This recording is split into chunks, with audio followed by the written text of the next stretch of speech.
오늘 우리에게 주시는 하나님 아버지의 말씀은 신명기 12장 1절에서 8절 말씀입니다. 신명기 12장 1절에서 8절 제가 봉독해 드리겠습니다.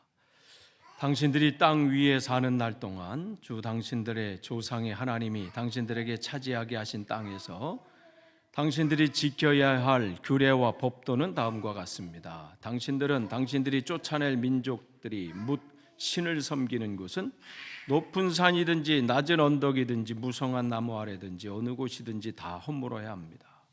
거기에 있는 제단은 허물고 석상을 부수고 아세라 목상을 불태우고 신상들을 부수고 그들의 이름을 그곳에서 지워서 아무도 기억하지 못하게 하여야 합니다. 그러나 당신들은 주 당신들의 하나님을 섬길 때에 이방 민족들이 그들의 신들을 섬기는 방식으로 섬겨서는 안 됩니다. 당신들은 주 당신들의 하나님이 자기의 이름을 두려고 거처로 삼으신 당신들 모든 지파 가운데서 택하신 그곳으로 찾아가서 예배를 드려야 합니다. 당신들은 번제물과 화목제물과 11조와 높이 들어 바치는 곡식제물과 서원제물과 자원제물과 소나 양의 처음 난 것을 그곳으로 가져다가 바쳐야 합니다. 당신들은 주 당신들의 하나님이 계시는 그 앞에서 먹도록 하십시오. 그리고 주 당신들의 하나님이 당신들이 수고한 일에 복을 주신 것을 생각하면서 가족과 함께 즐거워하십시오. 오늘 여기에서는 우리가 저마다 자기의 소견대로 예배를 드렸지만 거기에 가서는 그렇게 하지 못합니다. 아멘. 오늘 우리가 이제 12장 말씀 오늘 나눕니다. 12장 말씀도 계속 우리가 이제 이 신명기 말씀 안에서 이 신명기는 그들이 하나님께서 새로운 땅에 정착했을 때 어떠한 자세로 살아야 되는지를 말씀해 주시는데 오늘 1절이 그렇죠. 당신들이 땅 위에 사는 날 동안 호흡이 있는 동안 그 차지하게 하신 땅에서 당신들이 지켜야 할 규례와 법도는 다음과 같습니다. 그러면서 2절서부터 오늘 이제 이 12장 전체가 그렇습니다. 어떻게 예배자로 서야 되는지 그 부분을 말씀해 주십니다. 그러니까 예배라고 하는 것은 뭐 주일날 예배당에 모여서 이런 예배자가 아니라 우리의 살아가는 그 걸음걸음이 예배자의 삶이에요. 무엇을 보든지 먹든지 마시든지 주님의 뜻대로 사는 삶, 그게 예배자거든요. 그러니까 그렇게 살려면 어떻게 되는지 그 부분을 말씀해 주시는데 첫 번째가 뭐예요? 거기서 가면 지금 이 걸어오는 이것과는 사뭇 다른 환경이 펼쳐진다는 거예요. 지금 출애굽을 해서 그들이 이제 가데스 바네아를 지나서 지금 이 모압 평지까지 온 거예요.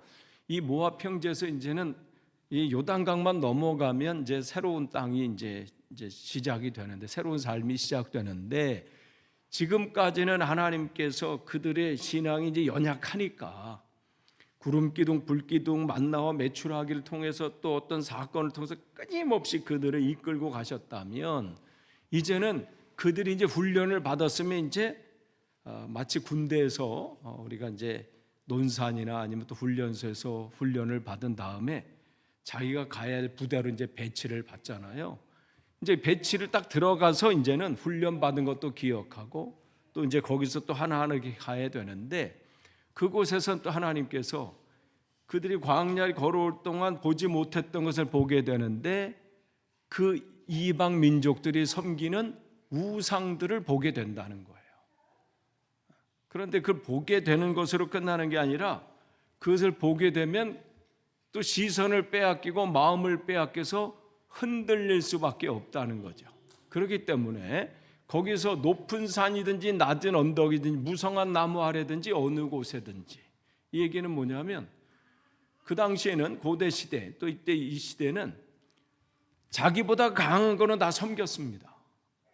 그러니까 나무를 보고 야, 이 나무는 우리 할아버지 때도 있고 그 전에 있었는데 자기 때도 있어.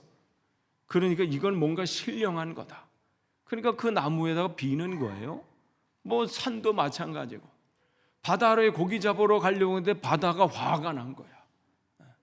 그러니까 거기도 신이 있는 거죠. 용왕신. 그러니까 신이 노해서 그 신을 위해서 어떻게 제사를 잘 드리는 거야. 그러니까 그게 우리 그 옛 동화에도 있잖아요. 그 심청전. 그러니까 그 여인을 바치면 이제 용왕이 이제 노을을 멈추고 우리를 이제 잘 고기 잡게 하고. 모를 땐 그런 거예요. 왜 파도가 쳐요? 태풍 때문에 그런 건데. 그때는 바다 신이 노해서. 그러니까 그 당시에는 다 이 신인 거예요. 그걸 깨우친 사람들이 철학자들이에요. 그게 아니다. 그게 아니다. 그러니까 주님께서 이미 그걸 말씀하시는 거예요. 어디에 있든지 그걸 다 허물어야 된다. 그러니까 끊임없이 우리 안에 펼쳐지는 우상들이 있어요. 그러면서 거기에 있는 제단을 허물고 석상을 부수고 아세라 목상을 불태우고 신상들을 부수고 그들의 이름을 그곳에서 지워서 아무도 기억하지 못하게 하여야 합니다. 강력하게 말씀하세요. 그냥 이렇게 해라가 아니라 여기 보는 거 부수고 불태우고 부수고 지워버리고 기억하지 못하게 하고. 누구를 바라보느냐, 무엇을 바라보느냐는 그 시작하는 데서도 굉장히 중요하다는 거예요.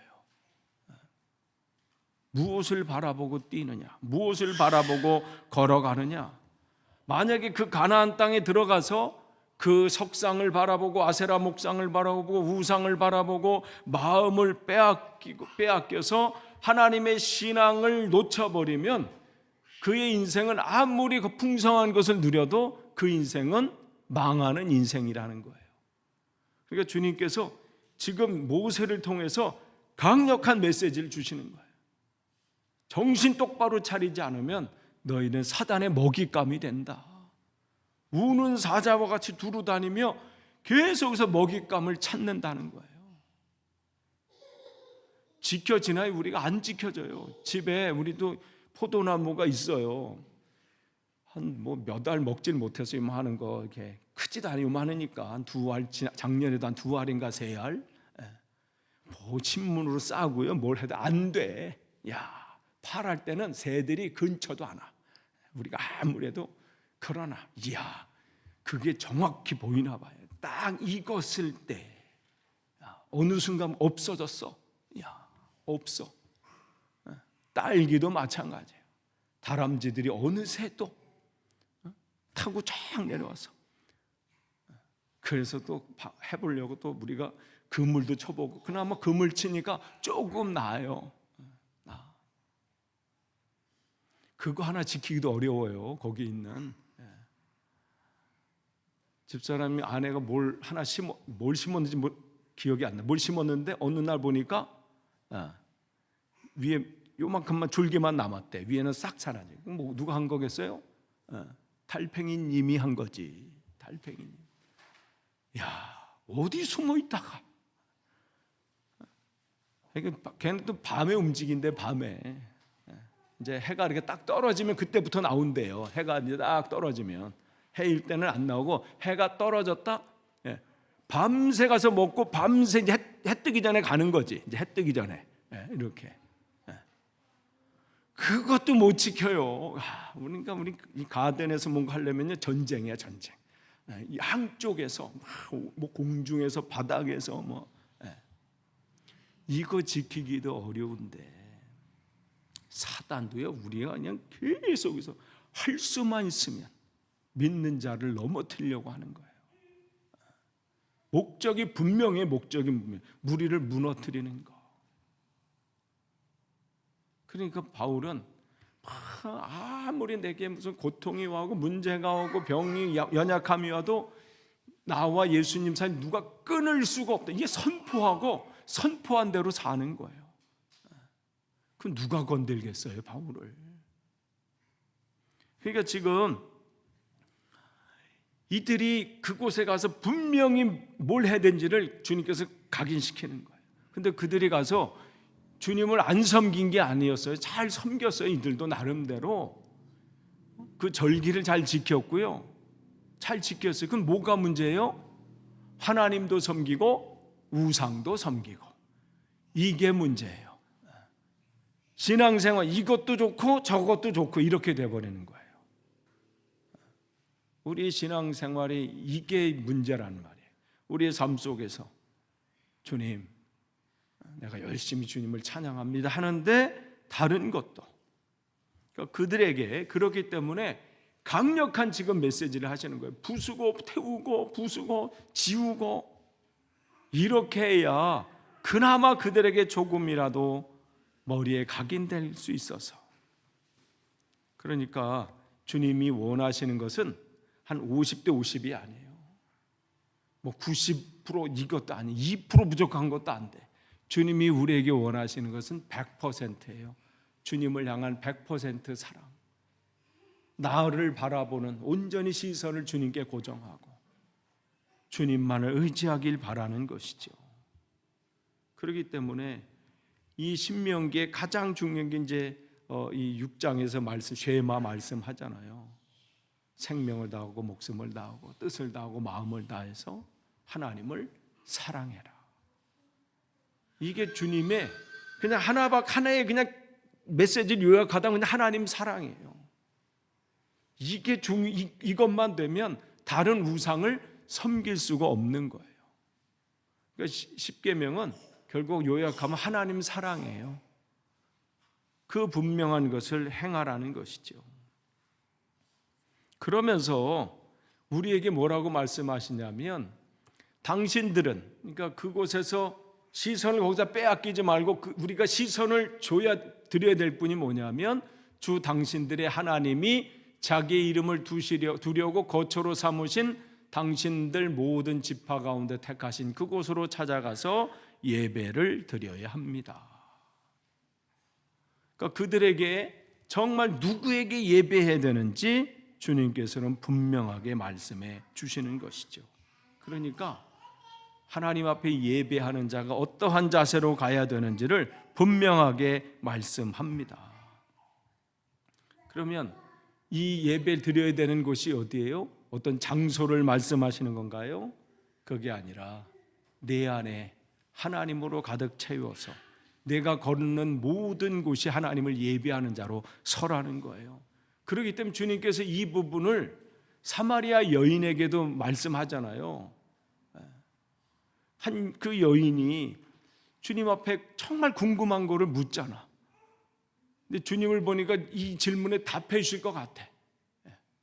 그러니까 그 주님이 오셨을 때 당신들은, 유대인들은 예루살렘에서 예배 드려야 한다고 하고, 우리 조상들은 이곳 그리심 산에서 예배 드려야 해야 된다는데, 그러면 저 예루살렘, 저 시온산이 정답입니까? 아니면 이곳 그리심 산이 진짜 예배 드리는 장소입니까? 그럴 때 주님께서 분명히 말씀하시죠. 저 예루살렘도 아니고 너희들이 지금 알고 있는 이 그리심산도 아니고, 오직 주님께 예배하는 자는 신령과 진정으로, 진리와 영으로 예배 드려야 한다. 그러니까 주님께서 자기 이름을 두려고 거처 삼으신 그게 우리 자신이에요. 그러니까 그들은 그 땅에서 주님의 성전이 돼서 그곳에 있어야 되는 거예요. 그게 주님이 그 땅의 거처로 삼으신 거예요. 이곳에 주님께서 우리 안에 거하시는 거예요. 그러니까 여러분은 어느 곳에 있든지 주님의 거처 삼으신 분들입니다. 그러니까 그 여러분의 삶은 그냥 여러분이 아니에요. 그냥 어떤 사람이 여러분의 이름을 부르고 아무개 정도로 평가될 사람이 아니에요. 뭐 그가 배운 거나 가지고 있는 재물이나 어떤 지위나 그런 거에 따라서 뭐 어떤 사람은 대단하십니다 이렇게 할 사람도 있고, 아니면 뭐 별 볼 일 없게 볼 수도 있고, 아니면 뭐 이름조차도 기억 못할 뭐 그냥 학교 다닐 때 그런 사람이 있어서 할 그 정도의 사람일 수 있지만, 하나님 앞에서 우리 한 사람 한 사람은요, 주님께서 거처로 삼으실 그러한 귀한 존재들이라는 거예요. 그러니까 함부로, 사람들은 나에게 함부로 할 수는 있어요, 사람들은. 그러나 우리 스스로는 우리에게 함부로 해서는 안 돼요.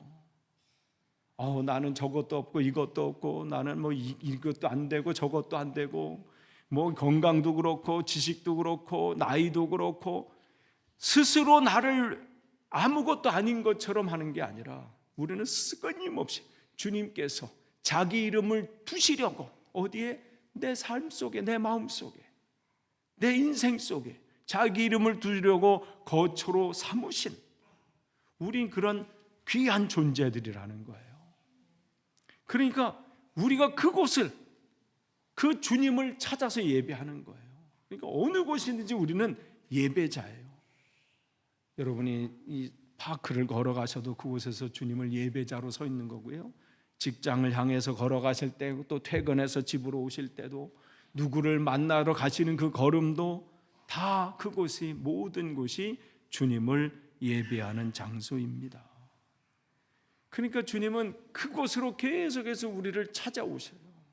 그래서 오라, 우리가 서로 좀 얘기 좀 하자, 변론하자, 얘기 좀 하자. 너희 죄가 주홍 같고 그 같을지라도 내가 흰 눈 흰 양털보다 더 깨끗하게 하실 거다. 오라는 것은 뭐냐? 주님께서 우리에게 오시겠다는 것이죠.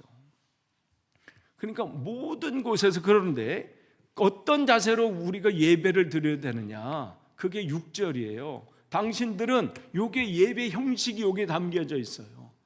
그냥 주님 예배합니다가 아니라 우리의 삶 속에서 이 요소들이 있어요. 번제물은 뭘 얘기하는 거예요? 회개를 뜻하는 거예요. 그들이 번제를 드린다는 것은 주님, 나의 모든 잘못을 이 송아지에게, 이 동물에게 나의 모든 죄를 전가합니다. 내가 죽어야 되지만 내 죄를 대체는 이 소가 죽습니다. 그러니까 내 죄를 고백하는, 사해 주심을 하나님을 구하는 제사가 뭐예요? 그게 번제예요. 그러니까 예배자는 그곳에 뭐가 있어야 돼? 회개가 있어야 돼요. 하나님, 나의 연약함을 고백합니다. 그것을 끊임없이. 또한 화목제물은 뭐예요? 화목제물은 하나님과 우리 사이가 관계가 끊어진 거예요. 그 관계가 어떻게 화해된 거예요? 화해됐어. 어떻게 화해가 돼? 내가 회개했으니까? 아니, 주님의 은혜예요. 그래서 예수 그리스도를 화목제물이라 그렇게 말씀하시거든요. 그러니까 그 예수 그리스도를 통해서 우리가 용서함을 받은 거예요. 그러니까 예배 속에는 용서함 받은 감격이 있어야 돼요. 회개로 끝나서는 안 돼. 주님께서 나의 죄를 용서해 주셨으면 그것을 날마다 고백하고 기뻐하는 것이죠. 그러니까 예배 안에는 그 용서함이 있어야 돼요. 11조와 높이 바치는 곡식제물, 이 높이 바치는 이걸 소제라 그럽니다. 그러니까 번제, 화목제, 그 다음에 소제. 이 11조와 곡식제물은 뭐예요? 나의 모든 것을 허락하신 하나님께 감사가 여기 담겨져 있는 거예요. 나에게 건강을 허락해 주셔서 주님, 이 모든 것을 수확할 수 있었습니다. 나에게 건강과 또 일터와 또 기회를 주셔서 이 직장을 통해서, 이 일터를 통해서, 이곳을 통해서 하나님께서 나에게 이 월급을 허락해 주셨습니다. 그러니까 그것은 뭐냐면 하나님 앞에 그냥 드리라니까 또 드리지, 이게 아니라 모든 것이 주님의 것인데 주님께서 그 열의 하나를 바치는 것으로 나의 그 감사하는 마음을 받으시겠다고 하시는, 그러니까 그 감사가 이 11조와 높이 들어 바치는 곡식제물, 한 해 동안의 하나님의 은혜 가운데 이것을 추수케 하신 하나님. 그러니까 예배 가운데는 이 회개와 용서받음에 대한 기쁨, 거기에 감사가 있어야 되는 거예요. 또한 거기 보면 서원제물과 자원제물, 이 얘기는 뭐예요? 나를 드리는 거잖아요. 여기는 헌신을 말하는 거예요. 그러니까 예배 속에는 헌신이 있어야 돼. 그러니까 주님께서, 주님, 정말 나는 오늘 그냥 하루 내 일과도 바쁘고 해야 될 일도 많지만 주님께서 또 발걸음을 인도해서 신방케 하시고, 또 누구를 만나서 위로하게 하시고, 또 누구를 만나서 그와 함께 그 교제할 수 있는, 그러려면 뭐가 필요해? 내 시간을 드려야 돼요. 나도 피곤하고 해야 될 일도 있지만 그걸 내려놓고 주님께서 그 마음을 주신 거로 이끌림을 받는 거, 이게 헌신인 거예요. 이렇게 하면 하나님이 이렇게 해주시겠지가 아니라 그냥 하나님이 나에게 주신 그 마음, 그 마음으로 그 발걸음을 찾아가고 또 내게 가진 것을 또 그를 구제하고 섬기고 나누고, 그게 뭐냐면 서원제물과 자원제물이에요. 헌신이 있어야 돼. 예배에는 또한 소나 양에 처음 난 것, 그것은 뭐예요? 그들이 출애굽할 때 가장 그들이 소중한 10가지 재앙 중에서 가장 첫 번째, 마지막 재앙, 그들이 가장 소중한 것으로 여기는 것. 그러니까 예배자는 뭐가 있어야 돼? 나의 삶에 가장 귀한 것은 주님임을 고백하는 거예요. 내 삶의 우선순위는 주님이십니다. 내 모든 것 다 주님 것입니다. 그러니까 모든 것 주님 앞에 드리는 마음, 내 삶의 최고는 주님이십니다. 날마다 그의 나라와 그의 의를 구하는 삶. 그러니까 주님께서 너희들이 그곳에 가면 그 마음으로 그 길을 걸어가라는 거죠. 그 삶을 살라는 거예요. 또한 7절에 보면요, 그들이 예배자는 또 어떻게 했냐, 그 앞에서 먹도록 하십시오. 당신들이 수고한 일에 복을 주실 것을 생각하면서 가족과 함께 즐거워하십시오. 또한 여기서 보면 그들이 화목제물을 드렸잖아요. 그러면 그 화목제물 드리는 걸 가지고 그들은 그 당시 함께 모여서 식탁 공동체를 가졌습니다. 그 당시에는 정말 먹을 것이 없어서 힘들어하는 사람까지 다 초청하는 거예요. 그 자리로 그냥 우리끼리 잘 먹고 잘 사자, 우리끼리만 하자, 이게 아니라 소외받는 사람은 없는지, 배고픈 사람은 없는지, 지금 힘들어하는 사람은 없는지, 그들을 그전까지는 나누어졌던 삶이라면 그들까지 다 초청해서 관계가 회복되어지는 거예요. 그 얘기를 하는 겁니다. 하나님이 계시는 그 앞에서. 그러니까 그들은 함께 먹으면서 우리는 주 안에서 하나됨을 그 자리에서 고백하는 거예요. 그러니까 그 자리는 단순히 먹는 자리가 아니에요. 우리 모두가 하나님의 자녀임을 서로 선포하고 서로 그 안에서 위로하고 함께하는 자리. 그렇기 때문에 이스라엘에서는 이 예배 후에 함께하는 이 식탁 공동체, 이건 굉장히 중요했습니다.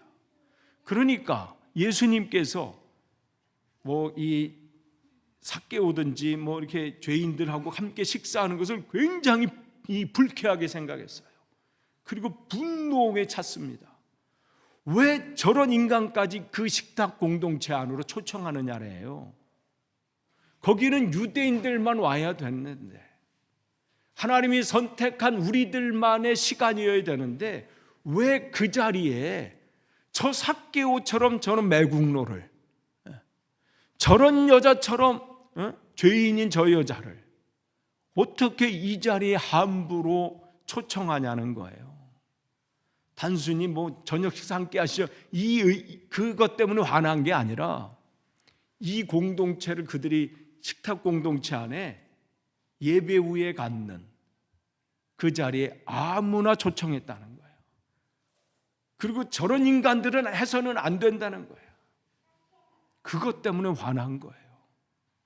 그런데 주님은 네가 거하는 그 공동체는 누구든지 그 자리에 함께 할 수 있어야 된다는 거예요. 색깔이 어떻든 피부가 어떻든 뭐가 어떻든 저 사람은 안 돼, 이 인간들은 안 돼가 아니라 누구든지. 초대교회가 바로 그러한 공동체였어요. 인종도 다르고요, 계급도 다르고요, 정치적인 색깔도 다 다르고요, 끼리끼리 모이지 않았습니다. 그 안디옥 교회는 색깔이 다 달라. 노예도 있었고요, 피부가 그냥 그때 흑인들은 노예도 있었고, 왕실에 있는 사람도 있었고, 이 정치적인 색깔이 완전히 오른쪽이면 완전 왼쪽도 있고, 그렇지만 하나가 돼서 그곳을 뭐라고 해서 그곳이 처음으로 그리스도인이라 칭함을 받게 된 거예요. 우리끼리 했으면 절대로 있을 수 없는 그곳이었죠. 그러니까 그걸 말씀하시는 거예요. 그러면서 그곳에서 너희들이 수고한 일에 복 주신 것을 생각하면서 가족과 함께, 가족이라는 것은 우리끼리가 아니라 함께하는 신앙 공동체, 함께 즐거워하십시오. 그러면서 8절로 이렇게 오늘 결론적인 얘기를 합니다. 오늘 여기에서는 우리가, 오늘 여기라는 거 어떻게, 지금 오면서 이 광야길이에요. 광야길. 거기까지는 그냥 소견대로 예배를 드렸지만, 자기 소견대로 행하였지만, 근데 이 세 번역에는 예배드리지만, 그러니까 매일 그 걸음걸음이 예배라고 본 거죠. 자기 소견대로. 어떻게 소견대로 했어요? 뭐 조금만 하면, 문제만 생기면 이거 우리 잘 가고 있는 거 맞아? 뭐 이렇게 하고, 야 다시 애굽으로 돌아가자. 그러니까 상황에 따라서 생각도 바뀌어지고, 생각이 바뀌어지니까 뭐가 돼? 입에서 불평불만이 나오는 거예요. 원망이 나오는 거예요. 그 다음에 원망이 나오니까 행동으로 나오게 되죠. 그렇게 살았다면, 결정적인 것은 민수기 13장이죠. 가데스 바네아에서의 그들의 시각과 결정. 14장에서는 완전히 그냥 그야말로 뚜껑이 열려서 이제 가자. 모세는 이제 저 없애야 된다. 막 이렇게 되는 그러한 상황. 그렇게 살았다면, 눈에 보이는 대로 행동하고 선택하고 분별하고 결정하는 그런 삶을 살았다면, 이제부터는 거기에서는 그렇게 하지 못합니다. 그렇게 하지 말라는 거예요. 진짜 예배자처럼 그렇게 살기를 다시 말씀해 주고 있습니다. 이들의 그전까지는 힘이 없다, 뭐 우리에게 재정적인 것도 안 된다, 능력도 없다, 지식도 없다, 나이도 내가 많다, 건강도 없다, 이런 불평 저런 불평을 했다면, 이제 그곳에 가서는 똑같이 그렇게 하지 말라는 거예요. 내 입을 조심해서 불평하지 말고, 하나님 내 건강 이 상황이 이렇습니다. 이대로 나를 받아주십시오. 그럼 주님은 그 상황을 통해서 또 나를 사용하실 거고, 하나님 내 지식이 이거밖에 안 됩니다. 그러니까 그게 과거에 있었던 얘기가 아니라 오늘도 동일하게. 그러니까 주님께서는 우리를 통해서 주님께서 하신다는 것이죠. 그 말씀을 지금 오늘 우리에게 주시는 거예요. 거기에서는 그렇게 하지 말아라. 하나님께서 너를 통해서 어떠한 일을 하게 될지, 그러니까 그들을 통해서 지금까지 해왔던 일들이 있잖아요. 앞에는 홍해가 가로막혀 있고, 뒤에는 애국 군사가 쳐들어오고, 이렇게도 못하고 저렇게도 못하는 그런 상황들이 뭐 그때만 있나요? 우리의 삶 속에서도 이전까지 있었고 또 앞으로도 있을 수 있잖아요. 그냥 진퇴양난이 어떻게 될지 몰라. 그 상황 가운데 주저앉아 있는 우리, 그때 주님께서 그 주저앉아 있는 모세에게 뭐라고 하세요? 지팡이를 들어라. 그리고 지팡이를 내밀어라. 그 지팡이가 무슨 지팡이에요? 별거 아니에요. 그냥 늘 가지고 다녔던, 그냥 남들 봐도 그냥 똑같이 흠모할 것이 없을 만큼 그냥 지팡이야. 뭐 저기 해리포터 가고 뭐 그러면 뭐 지팡이들 뭐 많더라고요. 뭐 희한하게 생긴 거. 지난번 어떤 애가 거기서 샀는데 그거를 내셔널 갤러리에 놓고 갔어. 거기 한다고 놓고 어디 갔다 왔는데 없어졌어. 그 절망에 빠진 그 아이. 걔한테는 그게 뭐 소중했겠죠. 이렇게 멋있게 생겨서 뭐 이렇게 해가지고 뭐 이렇게 했어. 근데 너무 비싸게 팔어. 너무 비싸. 그 돈으로 안 사 저는. 근데 이 뭐 모세 지팡이는 뭐 흔히 구할 수 있는 나무 이렇게 해가지고 하는 거란 말이죠. 근데 성경은 분명하게 구분하죠. 그냥 지팡이가 아니라 그것을 주님의 능력이 그 지팡이에 임했을 때 그것을 하나님의 지팡이라 이름을 바꾸세요. 이름을 바꾸세요.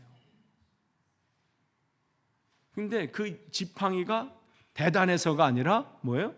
하나님이 그 지팡이를 통해서 역사하실 때 그 지팡이가 하나님의 지팡이가 되는 거예요. 그렇지 않으면요 그냥 막대기예요. 법궤도 마찬가지잖아요. 들고 가면 이기나요? 그곳에 하나님이 임재하셨을 때 홍해도 가르는 거지만 그냥 자기 소견에 오른 대로 들고 나가면 엘리 제사장 때에 홀랑 빼앗겨 버리고 끝나버리는 거예요. 그러니까 하나님의 능력이 그곳에 임했을 때, 그러니까 모세는 그 음성을 들었을 때 그를 통해서 하나님이 하신 것을 보게 된 거지요. 이름이 바뀐 거예요. 그냥 지팡이여서 그냥 모세는 늘 그냥 지팡이처럼 보였는데 하나님께서 그 하나님의 지팡이를 들으라 했을 때 이름이 바뀐 거죠. 이름이 바뀌었다는 것은 그 존재가 바뀐 거예요. 저와 여러분도 마찬가지입니다. 그냥 한상도 이게 나 아니에요. 하나님의 자녀예요. 하나님의 자녀. 하나님이 붙들고 있는 하나님의 자녀, 하나님의 백성. 존재가 달라진 겁니다. 그렇기 때문에 우리에게 희망이 있다는 것은 내가 무슨 대단해서가 아니라 하나님께서 우리를 통해서 일하실 일이 분명히 있기 때문에 우리는 꿈을 꿀 수 있는 거예요. 그래서 비전을 붙잡을 수 있는 거예요. 나 자신을 보면 형편이 없고 부족하고 계획을 세울 만한, 점점점 기억력은 떨어지고 말이지요.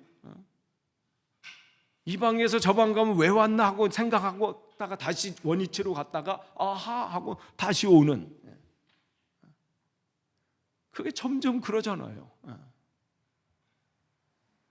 이제 50 넘어가고 60쯤 되면 그냥 평준화예요. 평준화. 이제 이 지식은 딱 그냥 평준화야. 그 사람이나 저나. 60 가면 이제 얼굴에 평준화. 60인가 그러면 그냥 그 사람이나 그 사람이나 장동건이나 누구나 이렇게 거의 다 이제 이렇게 가잖아. 이렇게 밑에서 이렇게 당기는지 몰라. 이렇게 살을 밑에서 이렇게 당겨서 이렇게 내려와. 눈도 저도요. 점점 제가 어릴 땐 눈이 초롱초롱했어요. 근데 지금 점점 이렇게 밑에서 당기는지 몰라. 비슷해. 70대면요 건강 다 똑같아. 그냥 그 사람이나 나나. 그런 인생이지만 우리는 다른 건 뭐예요? 하나님의 자녀, 하나님의 자녀라는 거예요. 그러면 하나님이 나이가 어떻게 중요하지 않아요. 그때 또 하나님께서 나를 사용하신다는 거예요. 그래서 우리에게 꿈이 있는 거예요. 그렇기 때문에 우리에는 비전이 있는 거예요. 그래서 이 시대 교회들이 하나님의 사명을 감당할 수 있는 비전을 가질 수 있는 것이죠. 끝을 맺습니다. 주님께서 그 가나안 땅에 들어가는 이 백성들을 각 장마다 계속 가르치고 또 말씀하시고 또 정신 차리게 하시고 계속 반복하시고, 그렇게 해도 우리가 아니까 이쯤 되면, 만약에 우리가 이 여호수아와 사사기를 몰랐으면 이쯤 되면 이들은 참 잘할 거야 하는데 그렇게도 안 되잖아요. 비로소 이제 바벨론 가서 다시 한번 그때서야, 그러나 또 반복돼. 아직도 정신 못 차리죠. 아직도. 그렇다면 저와 여러분은 어떠한지 점검해 봐야 돼요. 우리는 괜찮은가? 나는 지금 어떠한가? 나는 그저 말씀만 듣는 사람으로 끝나는 저는 안 된다는 거예요. 그 말씀이 내 삶에서 열매 맺어야 되겠습니다. 기도하겠습니다. 하나님 감사합니다. 오늘도 주님의 말씀 주셔서 감사합니다. 매일매일의 삶 속에 온전한 예배자로 설 수 있도록, 그래서 우리를 통해서 주님께서 계획하시고 목적하신 바를 온전히 이루는 귀한 백성, 하나님의 자녀로 삼아 주옵소서. 예수님의 이름으로 기도합니다. 아멘.